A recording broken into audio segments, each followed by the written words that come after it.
ఉస్మానియా యూనివర్సిటీలోని executive engineer కార్యాలయంలో building division DEE Rakonda Srinivas ఓ కాంట్రాక్టర్ వద్ద నుంచి 6,000 రూపాయల లంచం తీసుకుంటూ ఉండగా ఏసీబీ అధికారులు రెడ్ హ్యాండెడ్గా పట్టుకున్నారు.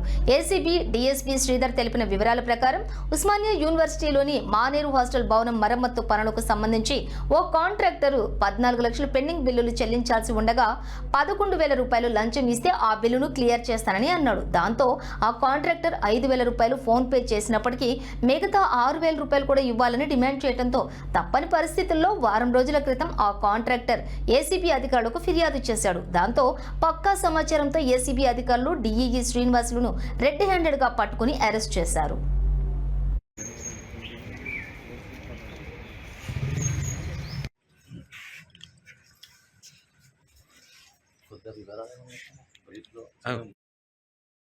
యాక్చువల్లీ 3 days బ్యాక్ ఇక్కడ ఉస్మానియా యూనివర్సిటీ ఒక హాస్టల్లో వర్క్ చేశాము.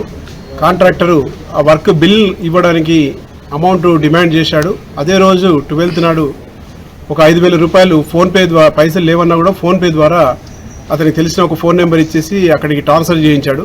ఇంకొక 6,000 ఇవ్వమని డిమాండ్ చేస్తున్నాడని కంప్లైంట్ వచ్చేది. తర్వాత నిన్న అతనికి మిగతా అమౌంట్ కూడా ఇచ్చేస్తే, ఆ 6,000 తీసుకొచ్చి ఇచ్చేస్తే ఈ వర్క్ కంప్లీట్ బిల్ వచ్చేస్తుంది అని చెప్పేసి ఫోన్ రాగానే అతను ఈరోజు మార్నింగ్ వచ్చి మాకు మళ్ళీ ఫర్దర్ కంప్లైంట్ ఇచ్చాడు. దాని మీద కేసు రిజిస్టర్ చేశాము. ఎఫ్ఐఆర్ చేసేసి మేము మీడియేటర్స్ని తీసుకొని ఈరోజు వచ్చి ట్రాప్ చేశాము. 6,000 రూపాయలు ఇవ్వాల్సిన అమౌంట్ అతను తీసుకొచ్చేసి ఇక్కడ ఆఫీస్లో ఇచ్చాడు. ఇవ్వగానే ఇతను కుడి చేతితోటి తీసుకొని కుడి సైడ్ జేబులో పెట్టుకున్నాడు, ప్యాంట్ ప్యాకెట్లో. మేము వచ్చి పట్టుకొని అతని చేతులు కూడా కడిగిచ్చాము.